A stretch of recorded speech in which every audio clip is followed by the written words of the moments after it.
Biscuit দিয়েও যে এত সুন্দর মিষ্টি ভাপা দই বানানো যায়, মানুমাসি না থাকলে তো জানতেই পারতাম না। তা কি কি লাগবে?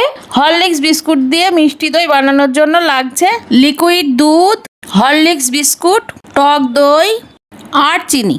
হরলিক্স বিস্কুট কয়েকটা নেব, নিয়ে গুঁড়ো করে নেব। সাগর দাসের আইডি দিয়ে অনুষ্কা কমেন্ট করেছে, প্লিজ আমার নামটা নিও, আমি তোমার new subscriber Anushka. Thank you Anushka. দুধটা ঢেলে নিচ্ছি। দেখো বিস্কুটগুলো মিক্সচারের মধ্যে গুঁড়ো করে নিয়েছে, ওটা পরে কাজে লাগবে। এখন দুধটা ভালো করে জাল দিয়ে নেবে তোমাদের মানুমাসি।